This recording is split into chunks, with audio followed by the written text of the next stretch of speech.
Say that again. Yeah, they had 23s and we just didn't get enough stops until the fourth quarter. When you give up 3 30-point quarters like that, you're taking the ball out a ton, and you can't get your bearings as far as a rhythm on defense. And then you're playing against the set defense because they're scoring so much. We had 3 30-point quarters. And then in the fourth, I held on to a defensive strategy, probably should have implemented it a bit earlier because it gave us a bit of life when we went small. They exploited it a little bit when we started to trap Trey, but he had one of those nights, him hitting threes off the dribble, tip your hat to him. It was the, standstill threes by Gallinari. I think he had 3 of them. And then there was a couple times where we went under on screens against the really good shooters.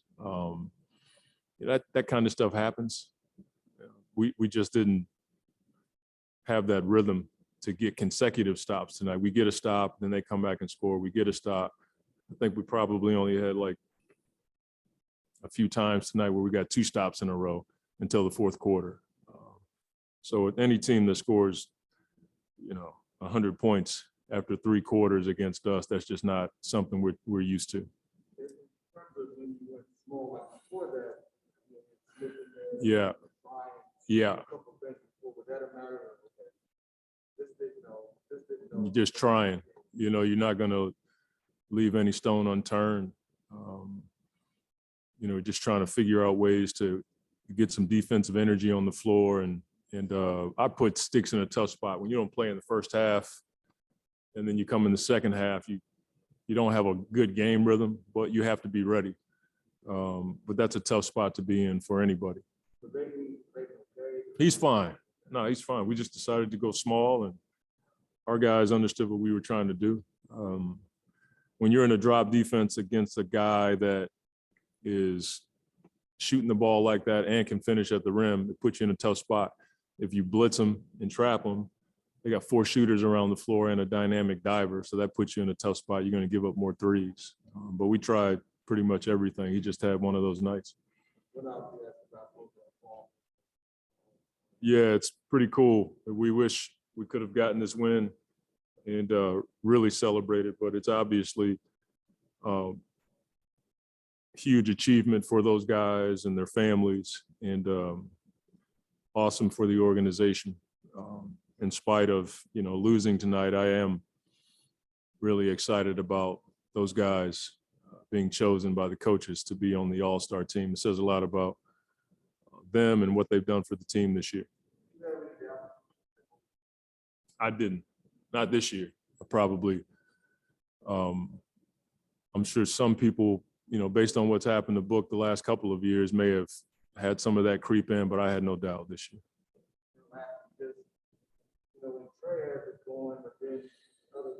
It's tough because you want to trap him and get it out of his hands, but when you look around, Bogdanovich can knock him down. Herter he was hot in the first half, and then Gallinari, he's out there stroking it, and he played 23 minutes. So it's a conundrum for sure when you have that many shooters, but they're the number 2 offense in the league.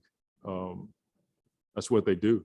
And so you have to pick your poison, and probably held on to getting the ball out of his hands a little too late. But in the fourth quarter, I thought we had enough time, and we did cut it. We just couldn't score enough to overcome the deficit that we were already in. Yeah, that's what you're thinking. Look, we just won a bunch in the row. We hadn't been here in a minute. It's a great day for us to get back to the discipline that we've been playing with. I thought we had a little bit of, as Coach Riley would say, slippage in some of our coverages tonight, and we still had a chance to win. I mean, that's it's not something you want to happen a lot, but when you struggle the way that we did on defense and still have a chance to win, that's a good sign that you can weather storms.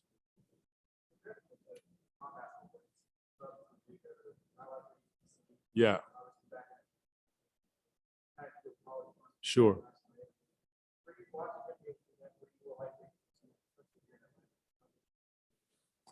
I'm blown away at the number of things that he does off the floor in his own community in Winston-Salem and Phoenix.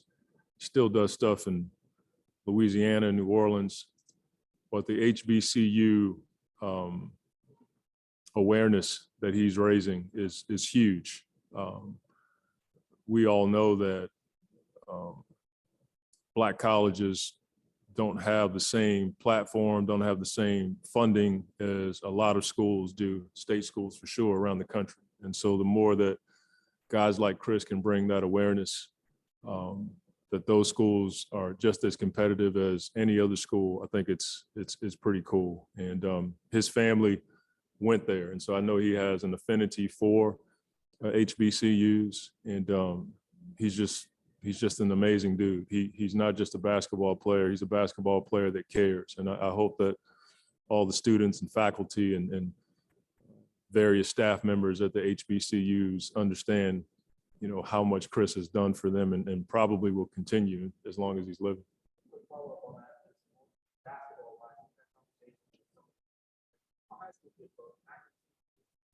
Sure.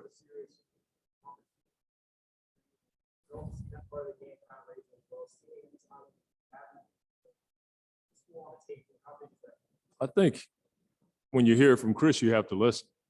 I'm sure that it's not the first time that high-level basketball players have been approached by HBCUs or even been told that, hey, this is an option. But when you have a guy like Chris Paul tell them, I'm sure these young kids are listening. And we've seen it, not as much as you would like, but we've seen high-level kids go to an HBCU or at least commit. I think as time progresses and there's more awareness that it's a viable option for you to further your career, further your education, I think when people hear about them, I think more kids will go. We'll finish with 2-on-2. First, Kellen Olson. Hey, Monty, I just had one. With their number of threes, does that remind you of the Portland game at the start of the year where a lot of them are off the dribble and you'll kind of live with some of the makes that they were hitting through hot shooting? I think you have to. The ones that I struggle with are the ones where we didn't close out to Gallinari's feet, or if we went under on Herter, that kind of thing. But the ones that, Trey knocked down off the dribble, and there was a few more, you tip your hat to those guys. I mean, that's the toughest shot in basketball, and he just happens to be proficient in that particular shot. But now that you brought it up, it does remind me of that game. And I'm more concerned with the times where we didn't execute a coverage well, didn't navigate a screen well. Those are the ones that we have to look at the film and try to correct. Last will be Brendan Queen. Hey, Monty, 3 straight 20-plus point games for McHale and a nice level of aggressiveness, it seems like, from him. Is there something specific with the seals in transition for him specifically? Was there something that came to mind for you, or somebody said something? What was the switch to start emphasizing getting him the ball in those spots? I just think it's a read by he and Chris. We haven't gone into a game and said, hey, this is something we're going to do. I think you allow the guys to make those reads and try to punish teams for putting smaller guys on McHale, or even like-size guys that he can jump over top of and get to his sweet spot. Chris is pretty good at making that read, and McHale has been taking advantage of it, and it's just another part of our offense that we can exploit. Thank you.